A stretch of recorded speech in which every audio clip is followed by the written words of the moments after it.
E aí, cambada? Esse é o podcast do Regrifo.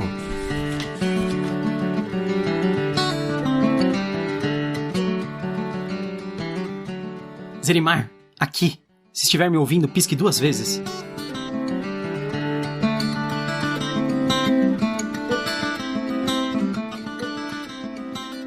Eu sou o Gustavo Domingues, também conhecido como Regrifo. Eu sou a Thaís Prioli.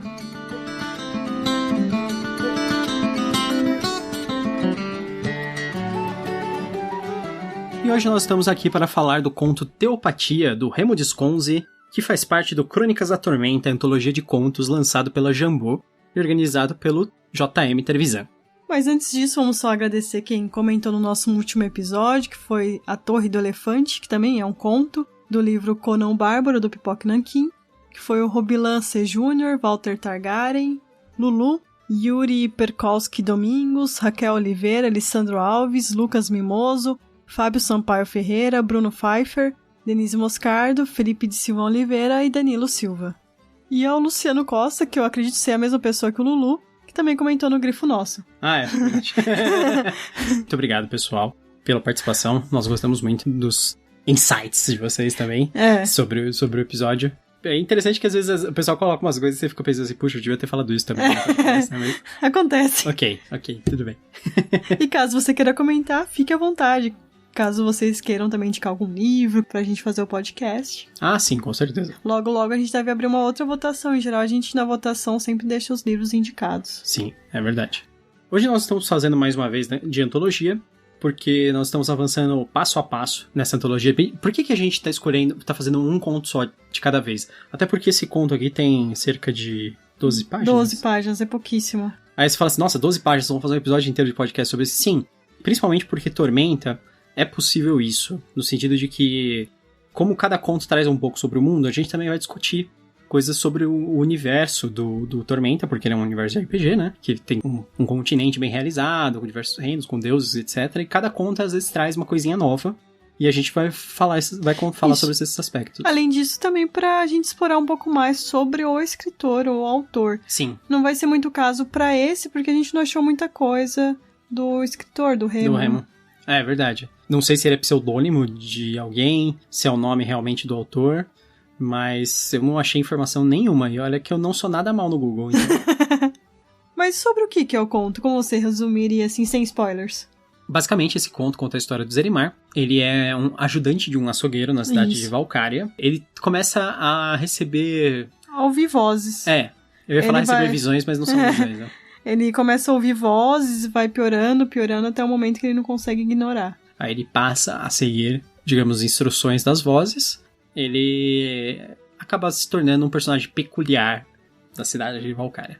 Mas aí, fala mais do que isso, a gente já começa a entrar na história de fato. A cidade de Valcária, que é a principal cidade de Tormenta, né? Isso. A cidade de Valcária, ela é capital do reino de Derreon, que por sua vez é meio que o centro do reinado, que é a coligação dos reinos. Ela é a cidade mais populosa e a principal cidade para os aventureiros também. A maior parte das expansões que eu vi a respeito de cidades vinham principalmente sobre Valcária, aventuras em Valcária e coisas assim. Mas a gente vai falar bem mais sobre ela na parte dos spoilers. Sim.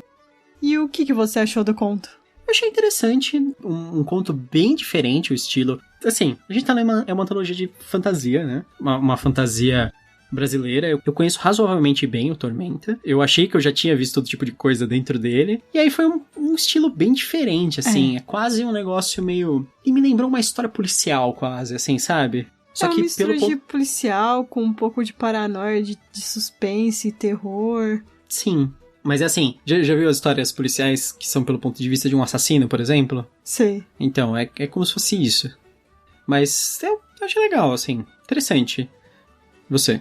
O que você achou? Eu gostei, foi bem diferente do primeiro conto. Isso é uma coisa boa, você vê a diferença entre os autores. Ele realmente explora um lado bem diferente, um lado mais obscuro do Tormenta. Eu gostei, seria apresentado alguns novos deuses, novas coisas dentro do Tormenta, uma nova cidade. É um conto que com certeza se beneficia de uma segunda leitura. Sim. Você leu 2 vezes, no caso, Li 2 vezes. Você tá falando isso por experiência própria, né? Eu acho que a maioria dos contos, quando você lê 2 vezes, é muito interessante, porque são muitas informações em poucas páginas. Em geral, se você lê 2 vezes, você acaba pegando mais detalhes. Sim. Isso é interessante porque até tem muito a ver com a maneira que contos são escritos.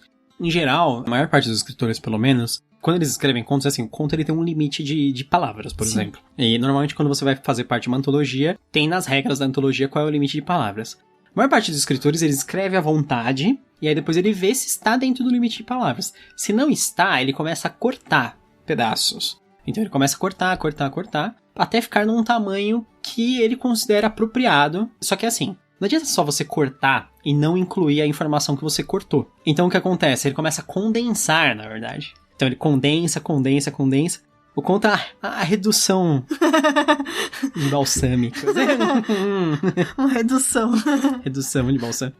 Redução no sentido culinário, eu tava fazendo a piada, né? Redução parece no sentido da semântico, parece que ele reduz. Não, mas ele não reduz o conto. Ele condensa. Ele pega mais informação e ele tenta colocar numa quantidade menor de palavras. Mas faz sentido você falou da redução culinária. Então... Pra quem não sabe, balsâmico, a gente tá falando de vinagre balsâmico, que ele é um vinagre escuro, que o pessoal usa ele pra fazer uma redução, uma espécie de molho, que você faz evaporar a água até o molho ficar bem grosso. Então, aquela parte grossa do molho vai ter todo o sabor concentrado. E eu acho que essa é a ideia do conto. Ele tem que ter todo o sabor da história concentrado dentro de uma estrutura pequena, que é o conto. Eu acho que esse é um dos pontos, talvez, porque eu gosto bastante de conto. Sim. Porque eu odeio sentir que eu estou sendo enrolada num livro. Conto, pela natureza dele, em geral, ele não vai tentar te fazer conectar muito com os personagens, não necessariamente. Às vezes sim, às vezes não. Alguns casos são subversões. Mas isso é coisa própria de romance, ele tentar te conectar e tentar criar diversas histórias que se juntam e tal. Isso é até uma coisa que a gente não comentou no conto do Caldela, ele faz bem, é um conto e ele faz essas duas coisas, que ele faz histórias paralelas. Sim. E ele tenta fazer você se conectar com o personagem, que são duas coisas que não são típicas do conto. Esse aqui... o conto dele é um pouquinho maior também do Caldela. É verdade, é maior.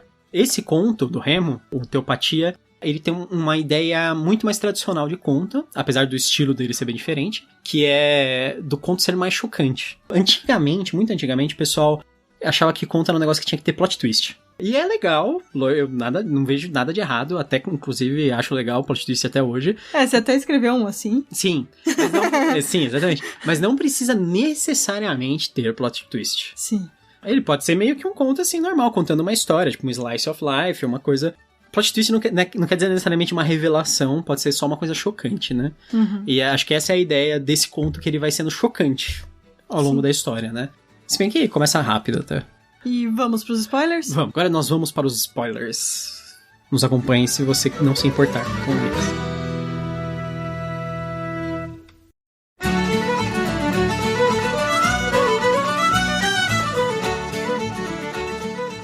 Que seja o domínio do tabuleiro, aquele que move as peças está sempre uma jogada à frente.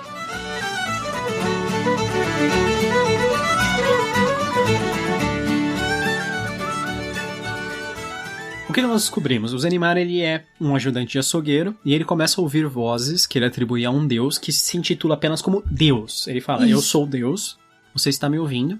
E o Zenimar tem visões. Ele não é só vozes, porque ele vê quem está conversando com ele, porque a voz sempre sai de algo. Então, por exemplo... de um porco, né?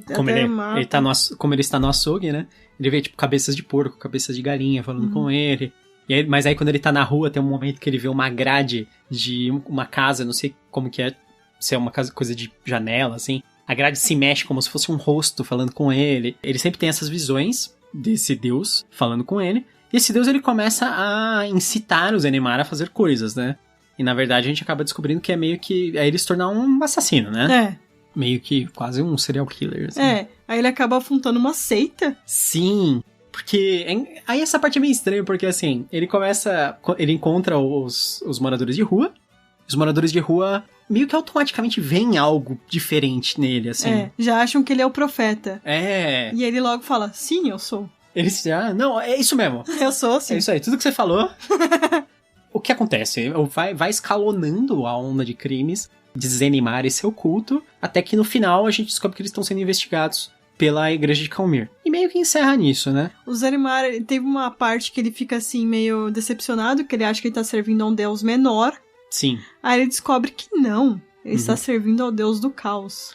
Ao Nimbi, que é o deus do caos. E eles estão sendo investigados pela Igreja de Calmir, que é o deus da ordem. Então já tem esse conflito. A gente viu um pouco sobre ele no conto anterior, que é a disputa que tem entre ele e o Tauron. O Calmir, ele cede a cadeira lá, o trono de líder do Panteão, pro Tauron. E é engraçado que, assim, o Tauron não era necessariamente o grande rival do Calmir. O grande rival do Calmir é o Nimb, que é o que aparece... que é o que Faz aparece. sentido, né? Porque... A Ordem e Caos. Ordem e Caos, sempre... Ordem e Caos? Vou falar um pouco sobre essa... Já que ele citou isso... Porque, assim, quando a gente começa a ver esse negócio que o Zenimar faz, é uma coisa, assim, caótica. É uma coisa semi-aleatória. Tem até uma parte que ele fala pro Zenimar, que o Zenimar, no começo, ele tá tentando ensinar métodos pras pessoas. Sim. E ele falou assim, olha, eu sou o deus do caos.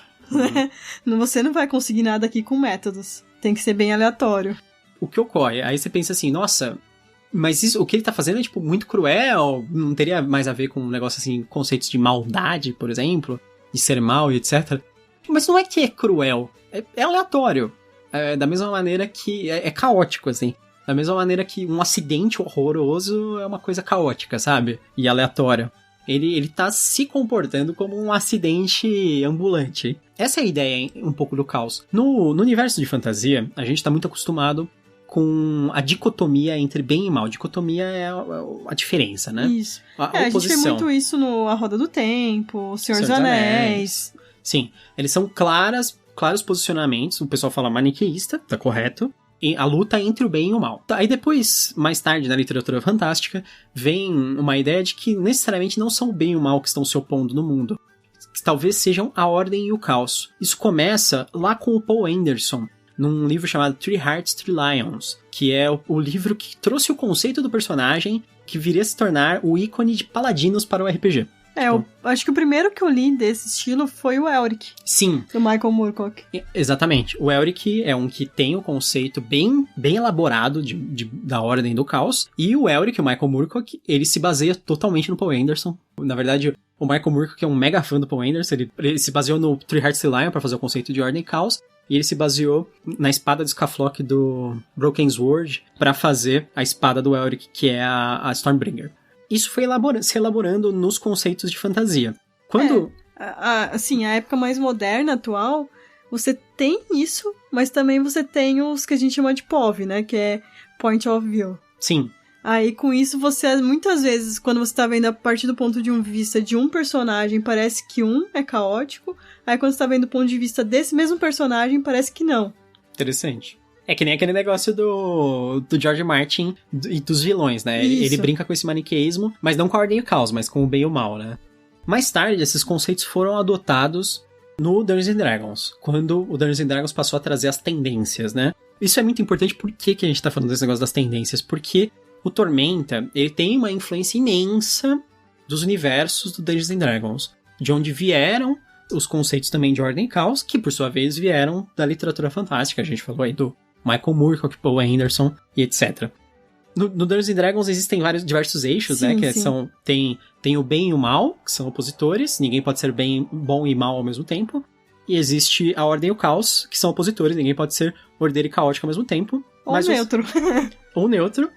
Mas você pode ser uma combinação de qualquer um deles, né? No Dungeons & Dragons. Você pode ser leal e bom, caótico e bom, ou leal e mal, caótico e mal. E eles falam que tem...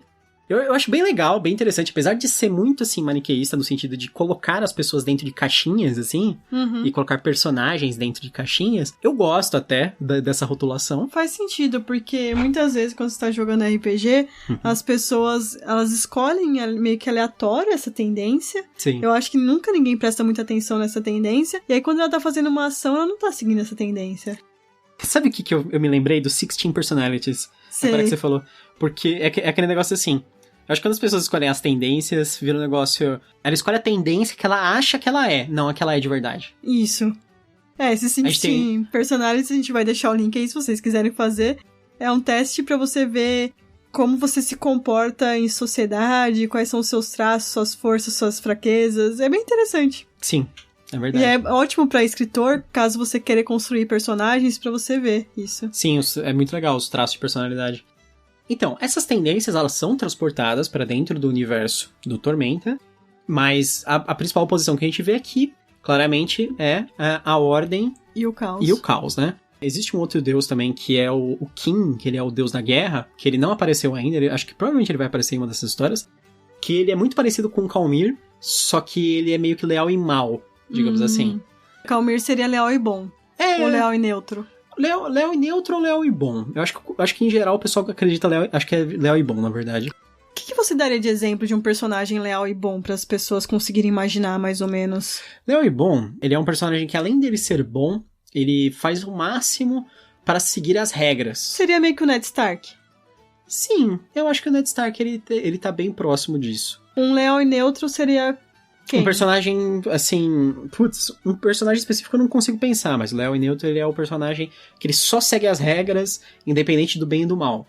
E o Leal e Mal, em geral, ele é um personagem que ele é mal, ele ainda segue as regras, mas em geral ele tenta se aproveitar das regras para conseguir fazer o mal. Um advogado. Tipo, um advogado.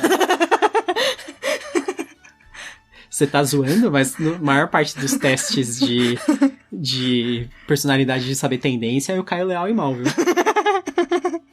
Leal e Mal Leal e Mal é o tirano. Ah, entendi. Seriam os tiranos. É verdade, faz sentido. Sim, Leal e Mal é o personagem, é o tirano em geral.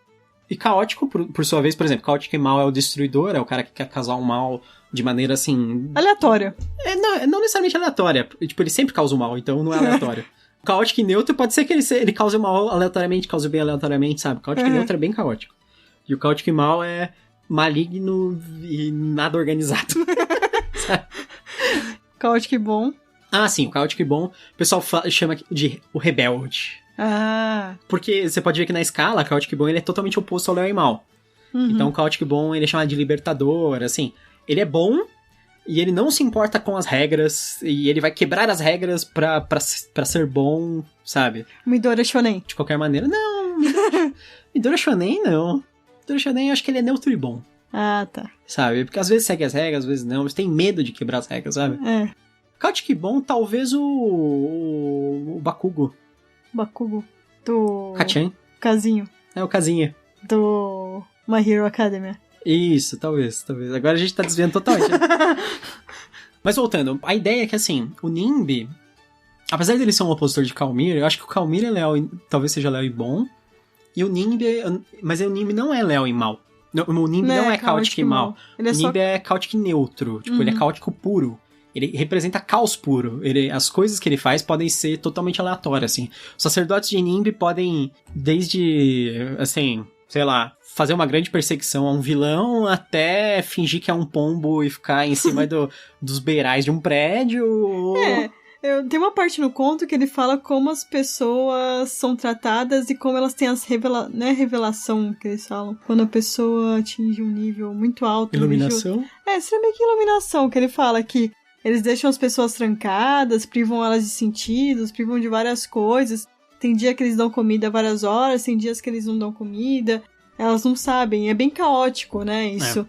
Aí isso... chega numa hora que elas têm essa iluminação, ou ficam loucas, sei lá, eu acho que elas estão ficando loucas também. Seria como uma lavagem cerebral, né, isso aí. Eu acho que essa parte, o autor, ele se baseou, porque o Zenimar, quando ele funda o culto, eles começam a fazer isso, né? Isso. Pra recrutar novos membros ao culto, eles falam lá que eles têm que ir atrás dos jovens, os... esquizofrênicos. Ele fala os rejeitados, os jovens, os esquizofrênicos, os que têm problema, os que têm doenças mentais, todo mundo que eles consigam influenciar facilmente, digamos assim. Sabe o que isso me lembrou? Wild Wild Country. Sei.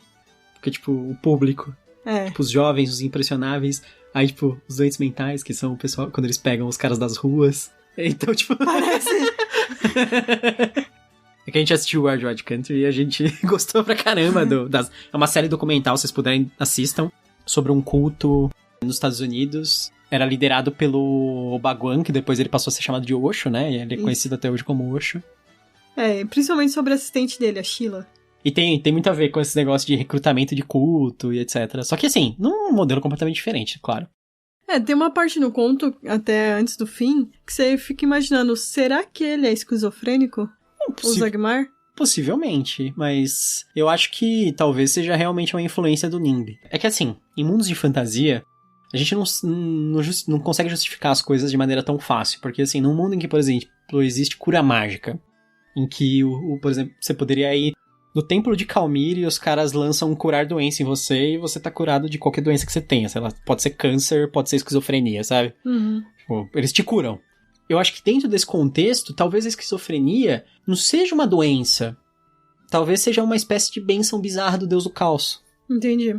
Tipo, realmente, ele pode ser esquizofrênico. De ver coisas diferentes. Exatamente. Então, ele pode ser realmente esquizofrênico, mas... porque foi causado, sabe? Por alguém. Tipo, como se fosse uma bênção. Na visão do deus do caos, aquilo é uma bênção, sabe?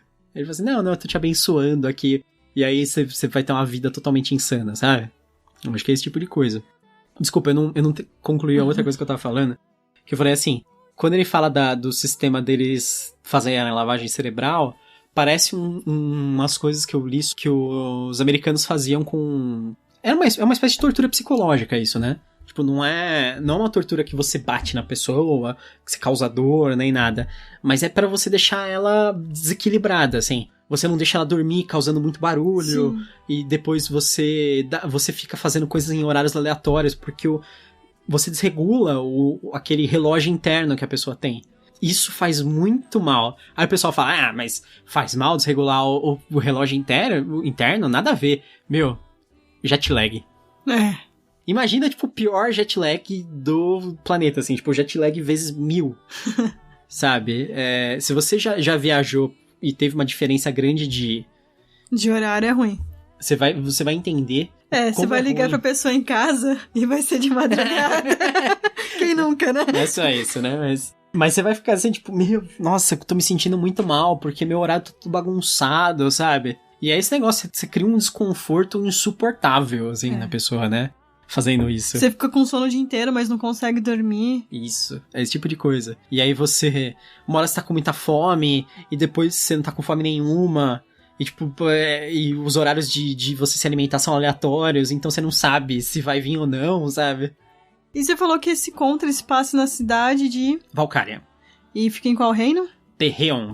Valkyria é a capital de Terreon. E você tinha comentado comigo que a Valkyria seria uma deusa, né? Isso.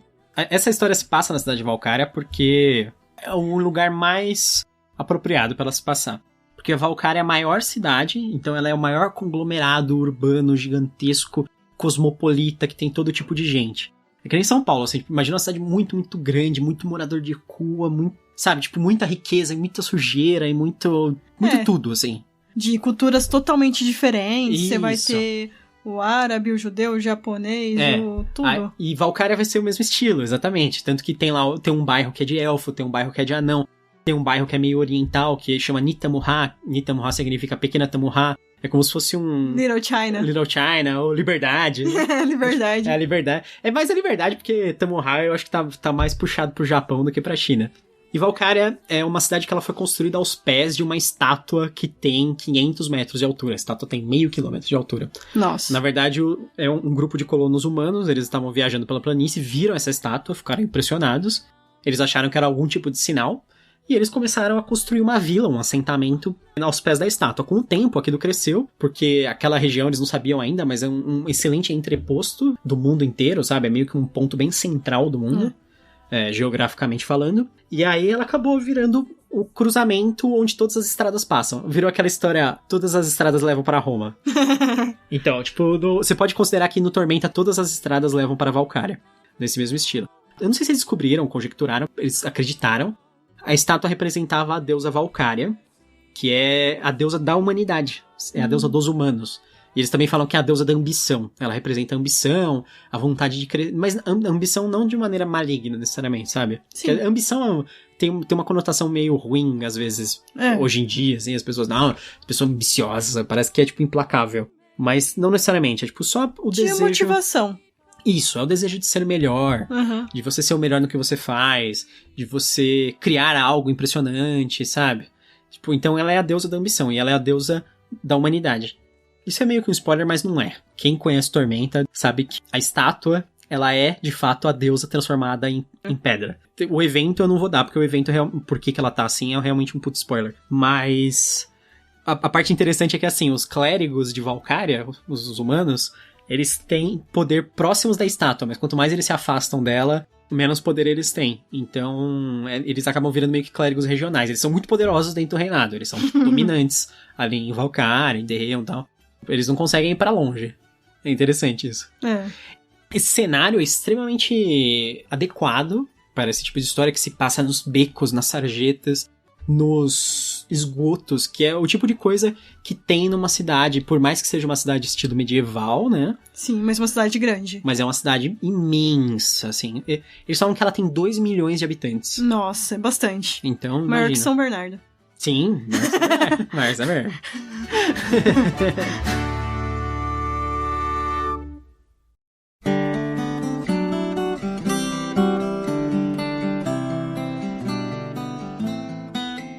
E você recomenda esse conto? E pra quem que você recomenda? Eu recomendo. É um conto interessante. Eu acho que todo fã de Tormenta, lógico, eu acho que devia ler esse conto. Deveria ler praticamente todos os contos do livro. Eu acho que se você gosta de histórias policiais, eu acho que ele dá um twistzinho interessante. Porque ele é uma história puxada pra história policial dentro do universo de fantasia, né?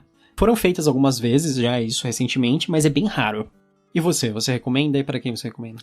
Eu recomendo, principalmente, lógico, igual você falou, pra quem é fã de Tormenta, se você gosta de RPG fantasioso, RPG de investigação, mais de maluquices, do tipo vampiro malcaviano.